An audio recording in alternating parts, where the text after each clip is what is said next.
Everyone, मैं हूं वंशिका और मैं पढ़ाती हूं क्लास 9 10th की मैथ। और आज हम लोग पढ़ेंगे क्लास 10th का इम्पोर्टेंट टॉपिक है समांतर श्रेणी। अच्छा, ये होता क्या है, सबसे पहले ये जानना जरूरी होता है। वैसे तो इसके नाम से ही समझ में आ रहा है, सम मतलब क्या होता है समान, अंतर मतलब अंतर, अंतर मतलब डिफरेंस। तो ये श्रेणी क्या बनती है जब इनके बीच का अंतर हमेशा क्या होता है समान। लेकिन इसको जानने से पहले हमें तो श्रेणी जानना पड़ेगा। श्रेणी क्या चीज है, तो इसको जानने से भी पहले हमें कुछ चीजों को और जानना पड़ेगा। सबसे पहले हम लोग अनुक्रम समझते हैं। अनुक्रम मतलब कि जो क्रम को आगे बढ़ा उसी को क्या कहते हैं, अनुक्रम। तो देखो, जैसे मान लो यहाँ पे 1 आया, फिर 3 आया, फिर 5 आया। अब नॉर्मल किसी से भी हम पूछेंगे तो वो बता सकता है कि इसके आगे क्या आने वाला है। 7 आएगा, 9 आएगा, 11 आएगा। कैसे बता सकता है? क्योंकि यहाँ पे हमें पता चल रहा है कि यहाँ पे दो नंबर दो जोड़ा जा रहा है। तो जिस अब मान लो यहाँ पे मैंने लिखा 1, फिर 4, फिर 9, फिर 16। अभी भी आगे कोई पूछेगा तो बता सकते हैं कि आगे 25 होगा, फिर 36 होगा। कैसे बता सकते हैं? क्योंकि हमें पता है कि ये किसका स्क्वायर चल रहा है, ये n स्क्वायर है। यहाँ पे कितना, ये मान लो तो 12 + 1, ये विषम संख्याएं चल रही हैं। या फिर अगर मान लो यहाँ पे आगे 1 आ गया, फिर 5 आ गया, 4 आगे चलो, फिर 7 आ गया, फिर कितना आ गया, 10 आ गया। अब कैसे पता चलेगा? तो 1 में 3 जोड़ा कितना है, 4, 4 में 3 जोड़ा कितना है, 7, 7 में 3 जोड़ा कितना आया, 10। अब 10 के आगे हमें पता है कि आगे कितना जोड़ा जाएगा, 3 जोड़ा तो कितना आ गया, 13। तो ये बात तो ठीक चल रही थी। अगर जिसके लिए हम फार्मूला निकाल सकते हैं, जिसके लिए हम कोई एक बेसिक सा फार्मूला बना लें, वो हमारा क्या हो जाता है, अनुक्रम हो जाता है। अब अनुक्रम के बाद हम लोग थोड़ा सा समझ लेते हैं श्रेणी क्या होता है। अगर इस अनुक्रम के बीच में ही हम या तो प्लस या फिर माइनस का सिंबल लगा दें तो वो क्या बन जाता है, हमारा श्रेणी बन जाती है। जैसे कि मान लो ये है 1 + 3 + 5 + डॉट डॉट डॉट डॉट, तो ये हमारी क्या हो जाएगी, श्रेणी हो जाएगी। और फिर उसके बाद आती है हमारी श्रेणी।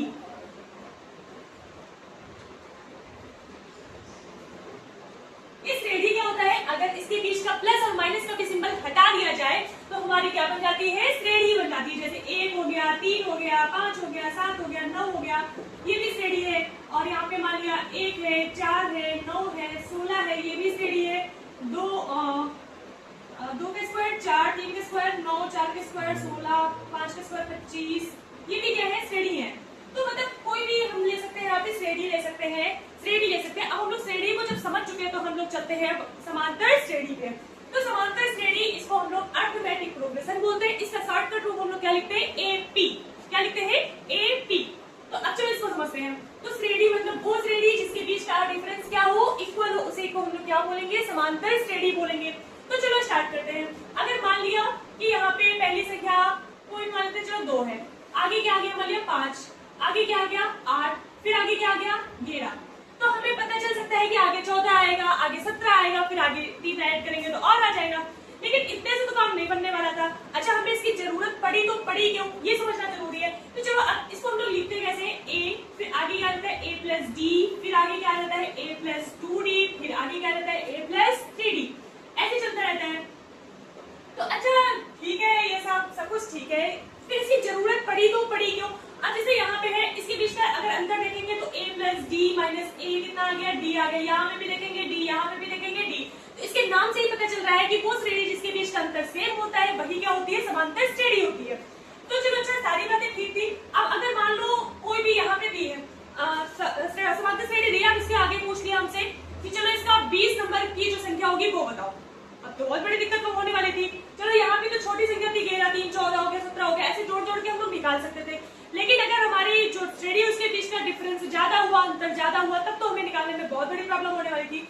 तो इसके लिए कुछ फार्मूले बनाए गए हैं। अगर हमें प्रारंभ से n-वां पद निकालना हुआ, कोई भी पद है, n मतलब कोई भी संख्या, अगर मान लो 20, 30, 25, कोई भी संख्या हो सकती है। तो इसके लिए n पे पद को हम लोग लिखते किससे, an लिखते हैं, इक्वल टू क्या फार्मूला होता है, a + n - 1 * d।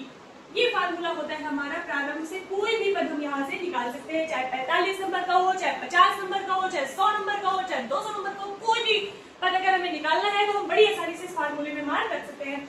जहाँ पे n क्या है, n-वां पद है, a क्या है, यहाँ पे a होता है हमारा प्रथम पद, और n क्या होता है, जो भी हमें नंबर निकालना है, तो मतलब पदों की संख्या बोल सकते हैं इसको, या फिर जो भी पद हमें निकालना है वही हो जाएगा। और यहाँ पे d क्या होता है, सार्वंतर बोलते हैं। सार मतलब सभी, अंतर तो मतलब जो सभी का अंतर है वही से ये हम लोग d को क्या बोलते हैं, सार्वंतर बोलते हैं। तो चलो ठीक है। अब अगर मान लो मुझे कोई बहुत बड़ी सी संख्या दी है, मान लो यहाँ पे 1, 3, 5, 7,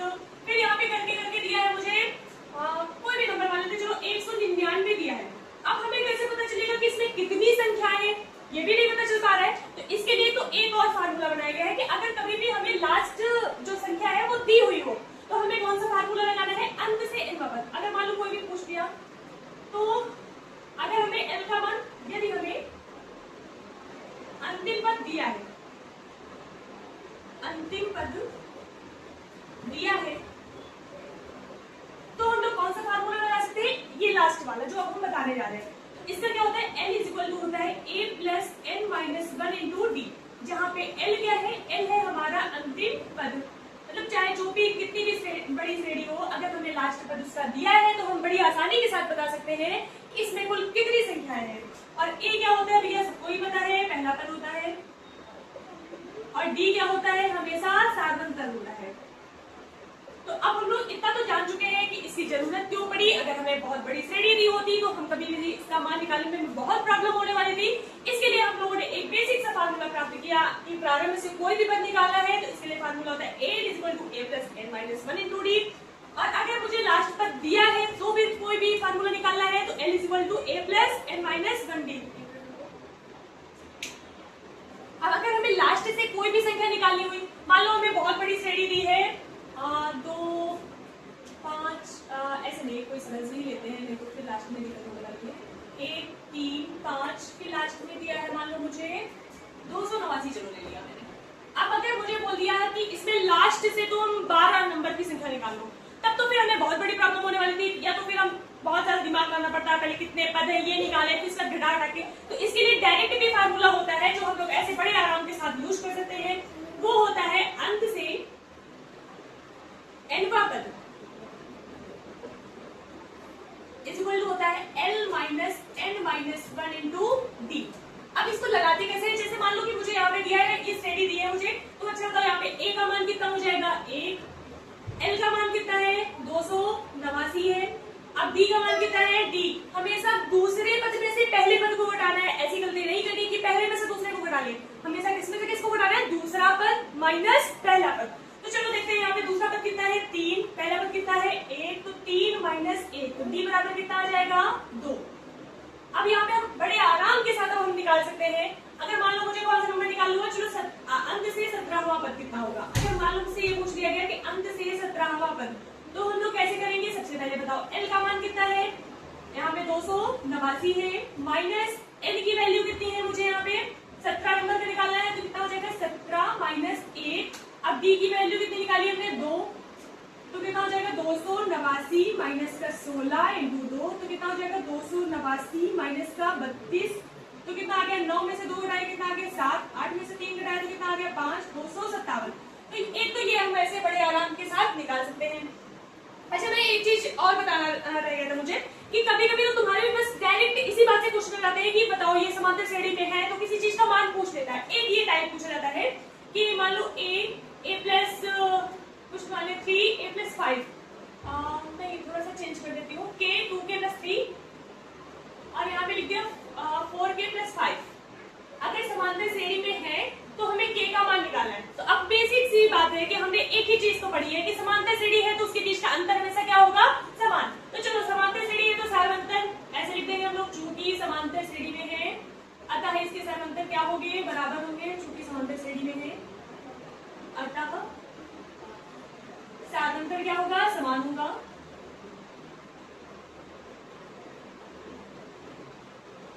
मतलब D1 इज इक्वल टू किसके हो जाएगा, D2 के हो जाएगा। चलो D1 निकालते हैं, D1 मतलब दूसरा पद माइनस पहला पद, तो दूसरा पद कितना है बताओ 2k प्लस 3, यहाँ पे क्या हो जाएगा माइनस का k is equal to D2 निकालने के लिए क्या करेंगे, तीसरा पद माइनस का दूसरा पद, तो 4k plus 5 minus 2k plus 3। UP board में इससे क्वेश्चन भी पूछा जाता है। तो 2k plus 3 minus k is equal to 4k plus 5 minus 2k minus 3, तो 2k और k मिलकर कितना हो जाएगा k plus 3 is equal to 4k और 2k लगाएंगे तो कितना हो जाएगा 2k प्लस 2। अब k वालों को एक तरफ कर लेते हैं, बिना k वाले एक तरफ, तो कितना हो जाएगा k minus 2k is equal to 2 minus 3, तो कितना हो जाएगा minus k is equal to minus 1, तो k इज इक्वल टू कितना आ जाएगा 1। एक ये टाइप भी पेपर में बहुत ज्यादा पूछा जाता है। तो अब इसके बाद बस एक चीज और बाकी है, योग निकालने वाली। तो अब हम लोग योग कैसे निकालते हैं वो हम लोग देखते हैं। तो योग को हम लोग लिखते हैं SN से। अब देखो अगर मान लो कोई बहुत बड़ी समांतर श्रेणी हमें दे दी जाती और बोलता कि इसका योग निकालो, तो अब हम वहां पे ये करने तो नहीं बैठते कि पहले हम एक एक अंक करके इसका जोड़ते जाते, ऐसा करने में तो बहुत टाइम लग जाता। तो इस वजह से भी इसमें कुछ फार्मूले बनाए गए हैं, उनको हम लोग पढ़ते हैं। तो देखो सबसे पहले हम लोग योग को लिखते किससे हैं, SN से लिखते हैं। मान लिया n पद, चलो अच्छा यहाँ पे लिखते थे n पदों का योग, तो n पदों का योग इसको हम लोग लिखते किससे हैं, SN से लिखते हैं। अब SN का फार्मूला क्या होता है? SN इक्वल टू होता है n/2 2a plus n minus 1 into D. ये तुम्हारा फार्मूला होता है। अच्छा देखो, अब इस फार्मूले में हमने सब कुछ तो भाई a होता है पहला पद, n होता है जितने पदों की संख्या तुम्हें, जितने पदों का योग तुम्हें निकालना है, d क्या होता है? साधारण होता है। अगर मान लो हमें लास्ट टर्म दिया है, मतलब कि यदि हमें अंतिम पद दिया हुआ हो, यदि अंतिम पद दिया हो तो इस फार्मूले को हम लोग ऐसे भी यूज कर सकते हैं, Sn equal to n/2 a plus l। अब मान लो मुझे कोई भी कितनी भी बड़ी श्रेणी दे दे, अब हम बड़ी आसानी के साथ उसका योग निकाल सकते हैं। मान लो अगर मुझे यहाँ पे कोई भी श्रेणी दे दी 8, फिर यहाँ पे कोई श्रेणी 3, 5, 7, अब मान लो मुझे दे दिया यहाँ पे लास्ट में 99। अब बोला कि इसका योग निकालो, तो अब बहुत बड़ी प्रॉब्लम होने वाली है। 3 में जोड़ते 5 फिर 7 ऐसे करने वाले में तो बहुत ज्यादा टाइम लगेगा। तो चलो फटाफट फार्मूला लगाते हैं। तो सबसे पहले बताओ अच्छा इसमें कौन सा फार्मूला लगाने में ज्यादा आसानी होगी? इससे भी आ जाएगा आंसर और इससे भी आ जाएगा, लेकिन आसानी हमें इसमें होने वाली है क्योंकि यहाँ पे हमें लास्ट वाला पद दिया है। SN बराबर फटाक से लगा लेंगे। अच्छा लेकिन हमें यहाँ पे पदों की संख्या तो दी ही नहीं है, n का मान पहले हमें निकालना पड़ेगा और n का मान निकालने के लिए हमने अभी फार्मूला पढ़ा था, n इक्वल टू क्या होता है? a plus n minus 1 into d। तो यहाँ पे l की वैल्यू कितनी हो जाएगी? 99 हो जाएगी। a की वैल्यू कितनी हो जाएगी? 3 प्लस n माइनस 1 और d की वैल्यू कितनी हो जाएगी? 2। तो कितना हो जाएगा? 99 equal to 3 plus 2n minus 2। तो 99 इक्वल टू कितना हो जाएगा? 2n plus 1। अभी एक इधर प्लस में इधर आएगा तो माइनस में हो जाएगा, तो 99 minus 1 equal to 2n। n बराबर कितना हो जाएगा? 98/2। कितना आ गया? 49। अब हमें n की वैल्यू पता चल चुकी है, तो बताओ हम लोग क्या करेंगे? Sn इक्वल टू क्या होता है? n/2 a plus l। अब n की वैल्यू कितनी है? 49/2। a की वैल्यू कितनी है? यहाँ पे 3 है, प्लस l की वैल्यू कितनी है? 99 है। रख लेते हैं और इसको सॉल्व कर लेते हैं। 49/2 और यहाँ पे कितना हो जाएगा? 102, 2 पंची 10, 2 एकम 2। अब बस इसका गुणा कर लेंगे भाई, हमारा आंसर हो जाएगा। तो थैंक यू फॉर वॉचिंग।